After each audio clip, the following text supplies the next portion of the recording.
오늘 선포하실 하나님의 말씀은 히브리서 2장 18절에서 3장 1절 말씀입니다. 히브리서 2장 18절에서 3장 1절 말씀입니다. 제가 봉독해 드리겠습니다.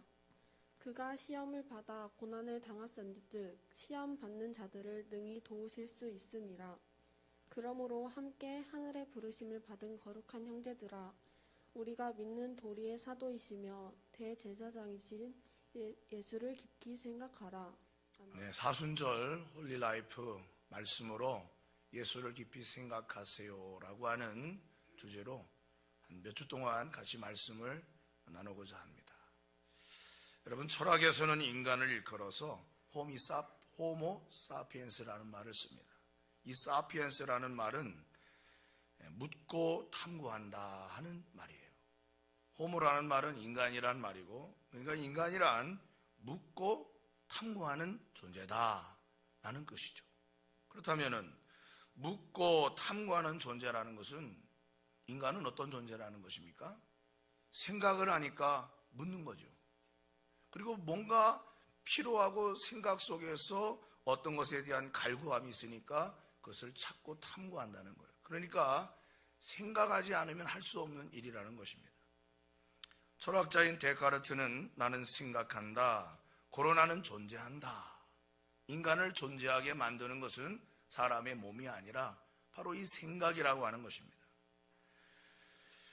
그는 사람이 존재한다는 것, 또 사람이 살아있다는 여부가 뭐냐? 바로 코의 호흡이 아닌 바로 이렇게 생각하는 것에 중요성이 있다고 그렇게 말한 것입니다.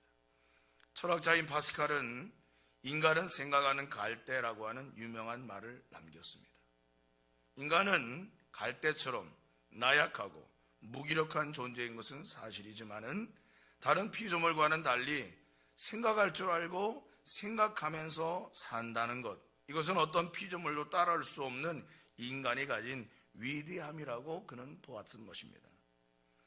이런 철학의 인간 이해를 종합해 보면은 한마디로 인간의 인간됨은 바로 어디에 있느냐? 사유함에 있다. 즉 생각하는 것에 있다는 것입니다. 생각하며 사는 사람, 그게 바로 인간인 것입니다. 그러나 생각 없이 사는 사람, 무작정 사는 사람, 될 대로 되라는 식으로 사는 사람, 감정과 욕심에만 이끌려 사는 사람, 그래서 그런 사람들로 말미암아 나타나는 많은 사회적인 문제를 보면서 사람들이 그런 사람들을 일컬어서 하는 말이 있어요. 뭐라 그러죠? 짐승만도 못하다 하는 말을 합니다. 사람이 사람답게 살아야 되는데 오히려 짐승보다도 더 못한 짓거리를 하고 사니까 그런 비판적인 소리를 듣는다는 것입니다. 인간이 동물과 다른 점은 사색이라는 것, 다시 말해 깊이 생각한다고 하는 이 고차원적인 삶을 향해 발전해 가려고 하는 의식을 가지고 있다. 반대로 욕심대로 살고 원하는 대로 욕망대로 살고자 한다면 우리는 때로 짐승보다도 못한 수준으로 떨어질 수도 있는 존재가 바로 사람이라는 것입니다. 여러분, 사람이 생각할 수 있는 가장 고차원적이고 수준 높은 생각은 어떤 생각일까요? 그래, 내가 다른 사람을 도우며 살아야지. 그것도 높은 차원의 생각입니다. 내가 세상에 살면서 양심을 지키면서 살아야지. 이것도 사람이 할 수 있는 일이죠. 그런데 바울의 말을 빌려서 우리가 그 수준을 가늠해 본다면, 바울은 히브리인 중에서도 가장 히브리인다운 사람이었고, 바리새인들, 즉 율법을 철저하게 지킨다는 바리새파 중에서도 가장 철저한 바리새파, 그런 사람이었습니다. 그만큼 그는 율법에 능통한 사람이고 학문과 지식과 지혜가 출중한 사람이었다는 말이죠. 근데 그런 그가 빌립보서 3장 7절 이하에 보면 이런 말을 하고 있습니다. 뭐라고 했느냐? 그러나 무엇이든지 내게 유익하던 것을 내가 그리스도를 위하여 다 해로 여길 뿐더러, 또한 모든 것을 해로 여김은 내 주 그리스도 예수를 아는 지식이 가장 고상하기 때문이라. 이게 바울의 말인 것입니다. 그러면서 그는 내가 그를 위하여 모든 것을 잃어버리고 배설물처럼 여김은 그리스도를 얻고 그 안에서 발견되려 함이니 내가 가진 의의는 율법에서 나는 것이 아니요 오직 그리스도를 믿는 믿음으로 말미암는 것이니 곧 믿음으로 하나님께로부터 난 의라 그랬습니다. 그러니까 예수님을 믿는 것이 바울이 생각할 때는 지식 중에서도 가장 고차원적인 지식이라 이거예요. 여러분 이 고상하다, 가장 고상하다 바울의 표현을 빌으면 그렇게 말했는데 헬라어로 휘페레코라고 기록이 되어 있어요. 휘페레코. 이 뜻은 뭐냐? 뛰어나다, 탁월하다, 능가하다. 그러니까 우리가 보통 알고 있는 이 지식의 수준에서 비교할 수 없을 정도로 워낙 탁월한 지식이라 이거예요. 무엇이? 예수님을 믿는다는 것이. 그래서 바울은 자기가 그동안 최고라고 여겼던 율법주의와 그 율법을 따라 살아가는 삶과 바리새파와 히브리인들이 쫓던 그 삶의 가치에서 벗어나 그는 그것보다 훨씬 궁극적이고 본질적인 가치가 되는 예수님, 그분을 붙들고 살고자 내가 다른 것 버리라면 다 버릴 수 있다라고 바울은 이렇게 고백했다는 것입니다. 주석학자인 핸드릭슨이 이 내용을 이런 식으로 해석을 했어요. 뭐라고 했느냐? 솟아오른 태양 앞에서 모든 별이 꼬리를 감추듯이 아침에 해가 뜰 때 별이 사라지는 게 아닙니다. 그 태양 빛에 약한 별빛은 있는 것처럼 없는 것처럼 우리 눈에 보이질 않는 것이죠. 그리고 크고 값진 진주 앞에서 모든 보석들이 광채를 잃어버리듯이 바울에게 있어 내 주 그리스도 예수와 깊은 교제 앞에서는 그 밖의 모든 것들의 빛을 잃었다. 그렇게 핸드릭스는 말을 했습니다. 바울이 예수님을 깊이 생각하면 생각할수록 예수님에 대한 말할 수 없는 감동과 위대하심과 주님이 주시는 이 구원하심이 너무나 놀라워서 그 고귀함이 마치 그 어떤 것의 가치와도 비교할 수 없을 정도로 그렇다는 것을 그는 이런 식으로 설명을 한 것입니다. 여러분, 그렇다면 오늘 히브리서에서 말씀하고 있는 이 예수님, 히브리서는 예수님을 말하고 있어요. 그리고 예수님을 믿는 자에게 일어나는 놀라운 은혜와 삶이 무엇인가를 우리에게 가르쳐주고 있습니다. 오늘은 그 첫 번째에 해당하는 말씀을 함께 나누고자 합니다. 오늘 주제가 많지 않아요. 딱 한 가지입니다. 이게 뭐냐? 시험을 받아 고난당하신 분이라 이거예요. 예수님이 누구냐? 시험을 받아 고난을 많이 당하신 분이라는 것입니다. 그래서 시험 받는 자들을 능히 도우실 수 있다 이거예요. 여러분, 이것이 얼마나 중요한 말씀입니까? 18절 말씀에 보니까 그가 시험을 받아 고난을 당하셨은즉 시험을 받는 자들을 능히 도우실 수 있느니라. 그렇게 말씀했습니다. 주님도 시험으로 인해 고난을 많이 당하셨다 이거예요. 여러분, 시험을 당한다는 게 얼마나 괴로운 일입니까? 그렇잖아요. 나는 내 인생에서 그냥 잘 살아보려고 했는데 어떤 문제로 인하여 그냥 발에 걸려서 그냥 넘어졌는데 너무 아픈 거예요. 예? 인생에 많은 문제가 있잖아요. 난 열심히 살아보려고 하는데 어떤 일로 말미암아 넘어졌는데 상처가 생기고 아프고 힘들어서 다시 일어났다가도 또 그 문제에 또 걸려서 또 넘어지고 또 아파하고 힘들어한다 이거죠. 인생 속에는 수많은 문제들이 있어요. 이게 다 시험거리인 것입니다. 마음에 상처가 생기고 사람들과의 관계가 무너지고 그런 상황 속에서 우리의 마음에 짓눌림이 있고 고통들이 있어요. 그런 가운데 예기치 않은 오해가 생기고 원망의 마음이 들고 미움과 질시와 다툼이 일어나는 것입니다. 아니, 나는 인생을 행복하게 살고 싶은데 그게 마음처럼 잘 되지 않아요. 왜 그럴까요? 인생 앞에는 많은 시험거리가 있기 때문에 그렇습니다. 심지어 모든 것에 완벽하셨던 예수님도 말할 수 없는 시험을 당하셨어요. 주님이 가장 힘들었던 것은 뭐냐? 하나님의 테스트였습니다. 마태복음 26장 38절에 보면은 예수님이 이렇게 고백하셨어요. 내 마음이 매우 고민하여 죽게 되었으니. 예수님의 입에서 이런 말이 나왔다니까요. 내가 매우 고민하여 죽을 정도다 이거예요. 죽을 지경이라는 것입니다. 예수님도 쓴 잔을 받아 마셔야 하는 이 고통에 대한 두려움, 하나님이 나를 돌아보지 않나, 아버지가 나를 외면하시나 라는 영적인 좌절감, 하나님을 향한 순종의 마음이 자신도 모르는 사이에 그냥 갈기갈기 찢겨버리는 것 같은 그런 무너짐을 주님이 경험하신 것입니다. 얼마나 고민스러웠으면 매우 고민하셨다고 그랬고 죽을 정도라고 말했어요. 이걸 누구한테 한 말입니까? 혼자 되뇌인 말이 아니라 자기 제자들에게 한 말이에요. 여러분, 제자들이 그 당시에 얼마나 약한 존재들이었습니까? 아니, 뒤에 머리카락이 있나 자꾸 가렵네요. 죄송합니다. 이 설교할 때 작은 것 하나가 막 신경 쓰여요. 자, 예수님이 그 연약하고 부족한 제자들에게 자신의 고통을 하소연하신 거예요. 저는 이것을 제자들에게 마치 본을 보이듯 나도 너희처럼 힘들다 그게 아니라, 여러분 그 수도꼭지를 틀어놓으면 물이 그 밖에서 이렇게 올라오잖아요. 그냥 놔두면 어떻게 됩니까? 이게 흘러넘쳐요. 막 펄펄펄펄 흘러넘칩니다. 그러니까 주님의 안에 계신 그 고통이 그 순간에는 뭐라고 말할 수 없을 정도로 흘러넘친 거예요. 너무 힘들었어.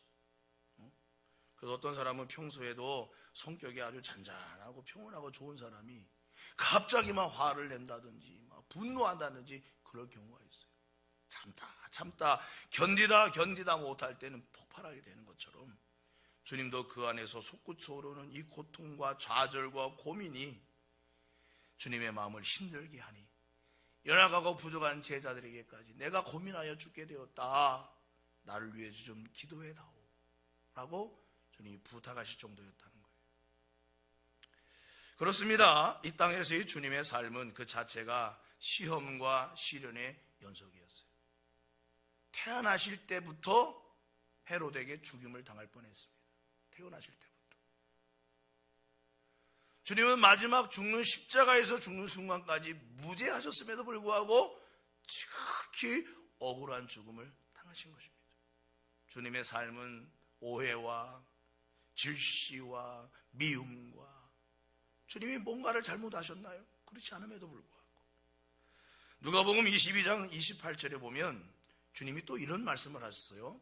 너희는 나의 모든 시험 중에 항상 나와 함께한 자들이다. 예수님의 입에서 나의 모든 시험 중에라고 했어요.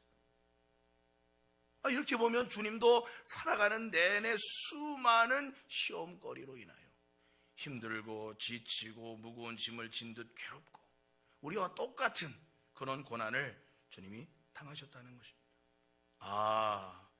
그러고 보니 예수님도 참 많은 시험을 당하셨구나. 심지어는 죽기까지 하셨구나. 그런데 주님께서 시험에 빠져 범죄했다는 기록이 있습니까? 없어요. 그렇게 믿음 좋은 다윗도 시험에 빠져 우리아의 아내 바세바를 범하는 성범죄를 저질렀고, 자기 죄를 감추고자 그의 남편 충직한 부하였던 우리아를 전쟁터에 앞세워 무고한 그를 죽음에 내몰았습니다. 하지만 예수님은 모든 시험에도 꿋꿋하게 믿음을 지키시며 오로지 하나님께 퍼펙트하게 순종하셨습니다. 시험을 받은 것은 모든 인간과 똑같고, 아니 인간보다 더한 시험을 당하셨지만 주님은 그 모든 시험과 시련 속에서도 단 한 번도 무너지거나 흔들리지 않으시고 승리하셨고 극복하셨다는 것이 성경이 우리에게 가르쳐주는 말씀인 것입니다. 그런 분이시기 때문에 수많은 시험으로 힘들어하는 당신을 오직 주님만이 진짜 도와줄 수 있다고 히브리서 기자가 우리에게 강조해서 말하고 있는 것입니다. 여러분, 예수 믿는 성도일지라도 육신적인 고통을 겪어요. 질병도 겪고 물질 문제도 겪고 인간적인 아픔과 고통을 예수 믿는 사람도 다 겪습니다. 하나님께 불순종하라고 신앙으로 서는 것을 그만 포기하라고, 네 마음대로 살라고 사단의 속삭임이 연일 계속됩니다. 이런 속에서 우리는 갈등하고 번민하며 우리의 연약함을 그냥 고스란히 드러내면서 살아갑니다. 아침에 부른 찬양에 저녁에는 불평과 한숨이 들 때도 있어요. 어제는 부흥회 때문에 뜨거웠던 신앙이 며칠도 되지 않아서 싸늘하게 식어버리고 고집스러운 마음을 금세 마음속에 다시 품을 때도 있습니다. 그래서 예수님이 여러분에게, 우리에게 꼭 필요한 것입니다. 세상의 그 무엇도 당신의 시험과 고통을 벗겨낼 수 없습니다. 물질이 그걸 벗겨낼 수 있습니까? 권력과 세상의 영광과 명예가 그것을 벗겨낼 수가 있습니까? 대통령이 되면 다 벗겨지는 거예요. 더 많은 시험거리가 그의 삶을 둘러싸는 것입니다. 세상에 좋은 지식이 그걸 해결해 줄 수 있습니까? 없습니다. 예수밖에 없어요. 그것을 히브리서 기자는 우리에게 강조해서 말해주고 있는 것입니다. 요한복음 16장 33절에 말씀하기를, 이것을 너희에게 이르는 것은 너희로 내 안에서 평안을 누리게 하려 함이라. 세상에서는 너희가 환난을 당하나 시험을 당하나 담대하라. 내가 세상을 이겼노라. 요한일서 5장 4절 말씀에 보면, 무릇 하나님께로부터 나은 자마다 세상을 이기느니라. 세상을 이기는 승리는 이것이니 뭐라고 했어요? 우리의 믿음이라고 했어요. 세상을 이기시고 승리하신 예수님을 내 손으로 내 마음으로 꼭 붙들고 살아갈 때 우리의 생활과 삶 속에 닥쳐오는 많은 시련과 시험거리를 극복해낼 수 있다는 것입니다. 사랑하는 성도 여러분, 여러분이 예수님을 믿고 의지한다면 마음을 강하게 하고 담대히 하시기를 주의 이름으로 축원합니다. 우리는 우리가 당하는 모든 시험을 알고 그 모든 것을 물리치고 승리하신 분을 우리의 보호자로, 우리를 위해 도우시는 능력자로, 그분은 졸지도 주무시도 않으시고 시험 앞에서 괴로워하는 우리를 안타깝게 여기시며 긍휼히 여기시며 선한 싸움을 능히 싸울 수 있도록 든든한 지원군으로 내 인생 전쟁터에 함께하고 계시다는 것을 여러분이 꼭 기억하시기 바랍니다. 시편 121편은 성전에 올라갈 때 부르는 이스라엘 백성들의 노래라 그랬어요. 성전에 올라가면서 부르는 노래예요. 어떤 노래를 불렀느냐?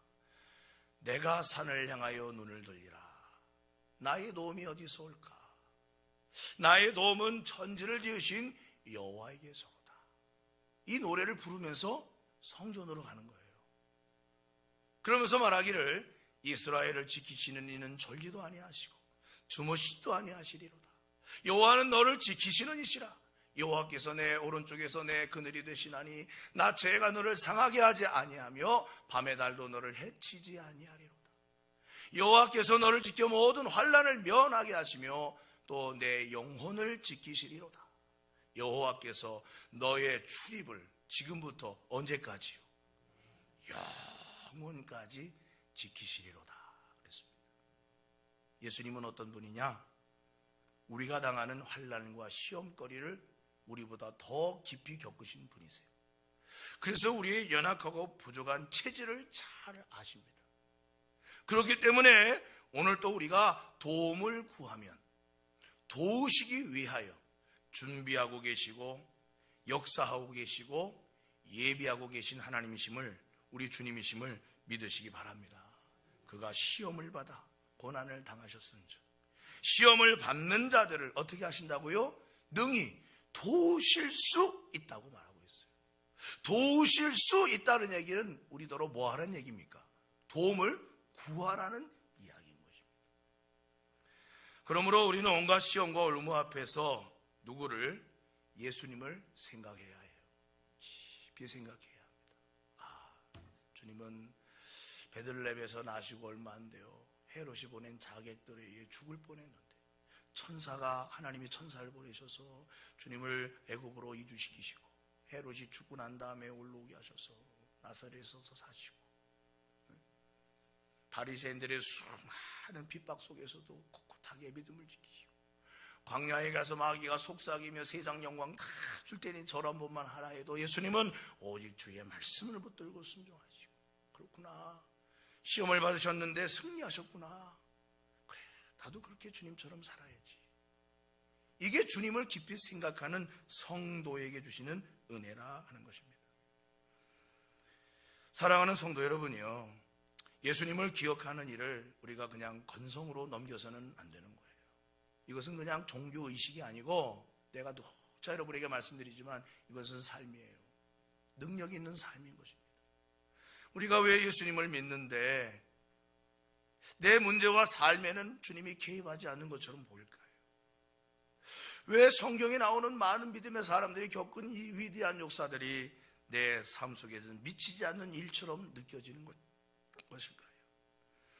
매일 똑같은 삶을 살고 나도 인생에 온갖 시험을 치고 힘들 때가 많은데 내가 믿는 하나님은 나를 잊으신 것인가? 하나님이 과연 저와 여러분을 잊으셨겠습니까? 잊었다면 내가 하나님을 잊은 것이죠. 사랑하는 성도 여러분, 오늘도 하나님은 살아계세요. 히브리서 말씀 중에 이런 말씀이 있습니다. 예수님은 어제나 오늘이나 영원토록 동일하시다 그랬어요. 그러므로 주님께 믿음으로 구하고 간구하는 자에게 하나님은 반드시 응답의 수도꼭지를 열어주심을 믿으시기 바랍니다. 저는 오늘 구약에 나오는 두 인물을 여러분에게 그 간증거리로 소개시켜 드리려고 합니다. 이 사람들도 평범한 사람들이었어요. 그런데 인생 시험을 이기고 승리했다고 성경은 기록해 놓았습니다. 첫 번째 인물이 누구냐? 바로 야베스입니다.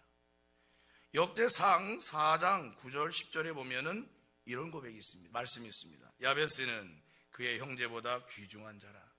그의 어머니가 이름하여 이르되 야베스라 하였으니 이는 내가 수고로이 낳았다 함이었더라.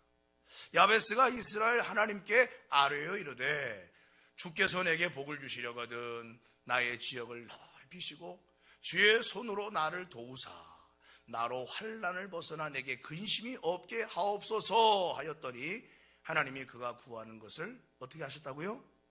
허락하셨다고 했습니다.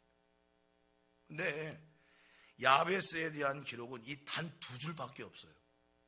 성경 어디에도 야베스에 대한 말이 이 두 줄 외에는 없는데 이렇게 짧게 소개한 사람치고 임팩트가 강한 인물은 단연코 야베스인 거죠.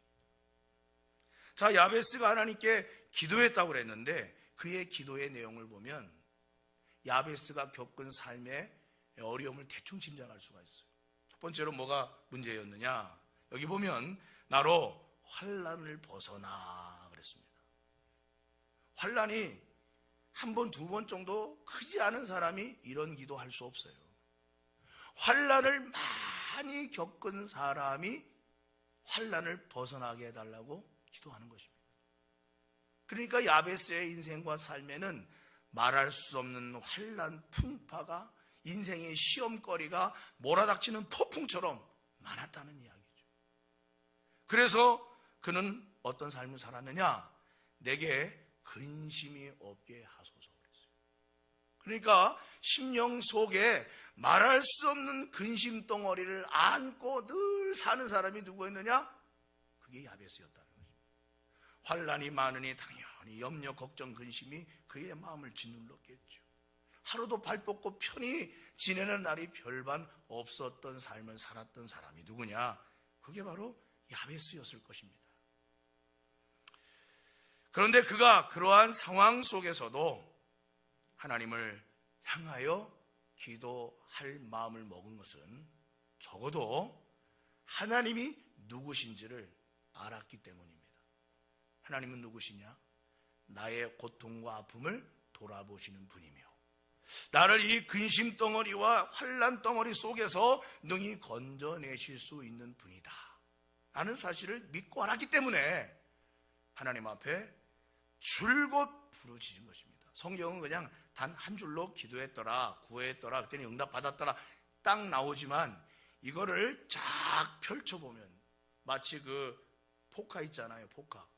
독간을 딱 보면 손에 집으면 요 정도밖에 안 되지만 이것을 쫙 펼치면은 많은 것처럼 보이는 듯이 이 내용을 쫙 펼치면 그 속에 들어있는 야베스의 고통과 아픔, 그것 때문에 하나님께 부르짖고 기도하는 그의 간절한 결단과 그 음식과 그의 작정 기도 등등 수많은 눈물이 거기에 다 얼룩져 있었을 것이 분명합니다.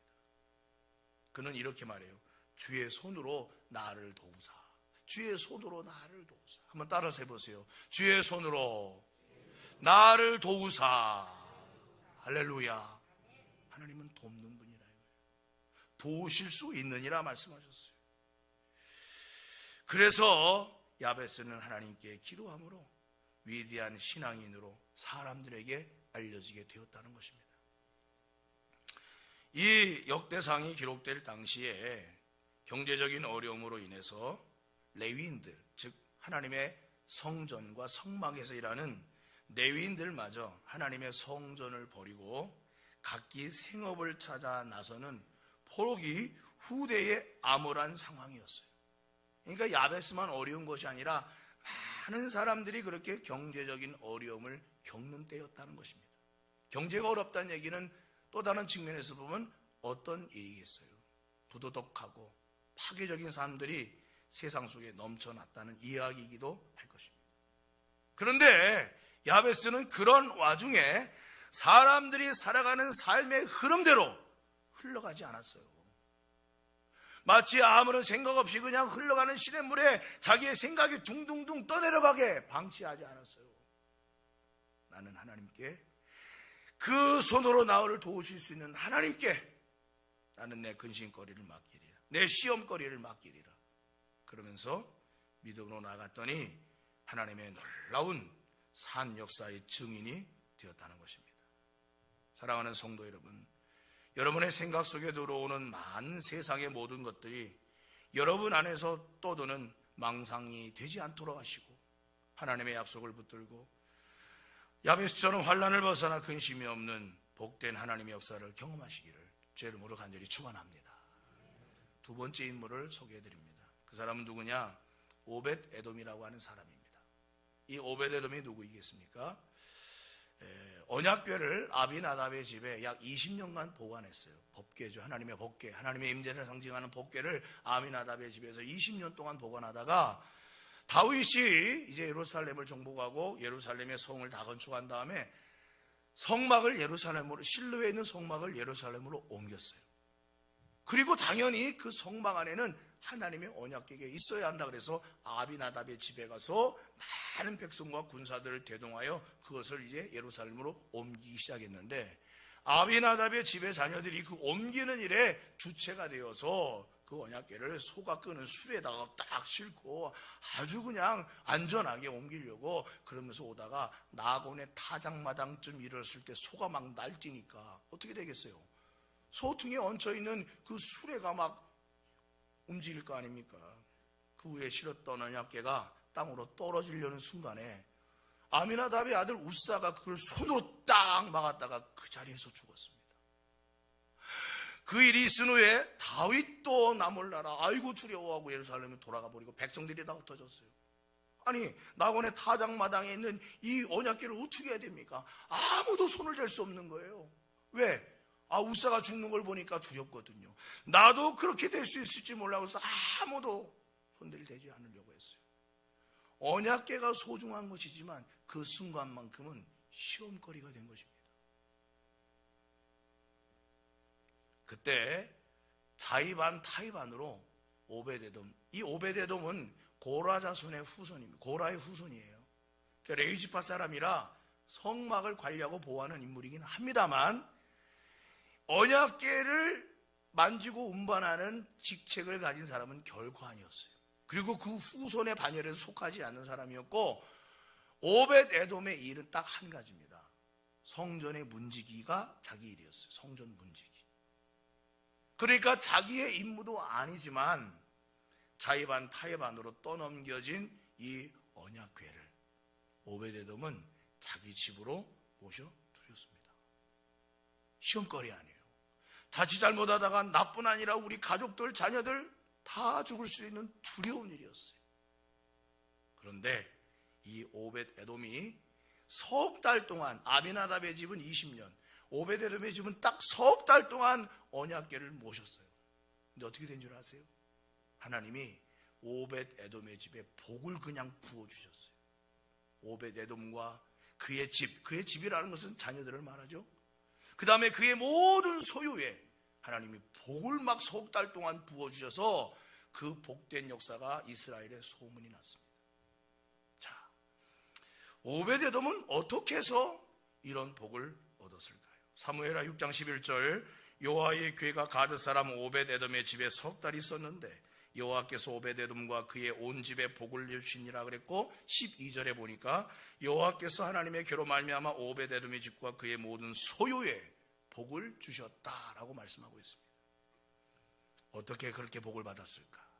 오벳 에돔은 그 사람들이 시험거리라고 생각하는 그 언약궤를 하나님을 섬기듯 믿음과 정성으로 섬겼고, 내가 어떻게 해야지 제대로 섬길 수 있는지 율법과 말씀을 찾아서 그에 합당한 내용과 뜻대로 그 언약궤를 석 달 동안 보호한 것입니다. 자, 이게 무슨 말일까요? 시험이라고 하는 것은 우리의 외부에 있어요. 외부에서 오는 것처럼 생각이 돼요. 예? 환경 문제, 재정 문제, 물질 문제, 인간관계 문제, 건강 문제 다 외부에 있는 것처럼 보여요. 그렇지 않습니다. 시험의 원인은 내 안에 있는 거예요. 사람들은 이 언약궤를 시험거리로 인식을 했어요. 왜? 사람이 죽어나갔으니까. 그런데 오벳 에돔은 이건 시험거리가 아니라 하나님을 섬겨야 할 일이다 라고 마음을 먹고 온 정성과 믿음과 하나님의 말씀에 합한 삶의 태도를 가지고 언약궤를 섬길 때 하나님은 그 오벳 에돔과 그의 집에 복을 내리워 주셨다는 것입니다. 하나님을 향한 바르고 온전한 신앙, 그것이 시험을 이기는 비결인 것입니다. 빌립보서 4장 6절 7절에 말씀하기를 아무것도 염려하지 말고 다만 모든 일에 기도와 간구로 너희 구할 것을 감사함으로 하나님께 아뢰라. 그 다음 말씀, 그리하면 모든 지각에 뛰어난 하나님의 평강이 그리스도 예수 안에서 너희 마음과 생각을 지키시리라 그랬어요. 여러분, 그 풍랑이는 바다를 항해하는 저 배를 보세요. 그냥 파도가 치고 번개가 막 내리치는데도 불구하고 배가 흔들릴 수는 있어요. 그러나 배 안에 물이 침몰하지 않는다면 이 배는 한국까지 풍랑에도 불구하고 잘 갈 수가 있는 거예요. 저 풍랑이 우리 인생의 시험거리라고 한다면 풍랑 속에서도 안전하게 나아가는 저 배의 모습은 우리의 마음이라고 할 수 있습니다. 하나님을 향한 신앙과 믿음과 선한 마음으로 우리의 모든 시험을 이겨나갈 수 있도록 도우시는 분이 누구냐? 그분이 바로 예수님이신 것입니다. 여러분의 마음과 생각을 지키사 평안하게 하시는 것입니다. 우리 인생은 수많은 시험거리가 다가옵니다. 그런 시험거리가 주변에 사실 다 널려 있어요. 어떻게 이 시험과 시련을 극복하고 복된 생애를 살아갈 수가 있을까? 인생 숙제입니다. 예수님을 깊이 생각하시기 바랍니다. 주님이 나에게 주신 것이 무엇인지를 기억하시기 바랍니다. 그리고 그것을 믿고 붙들 때 이겨놓고 싸우는 승리의 복이 여러분의 삶에도 함께할 줄로 믿습니다.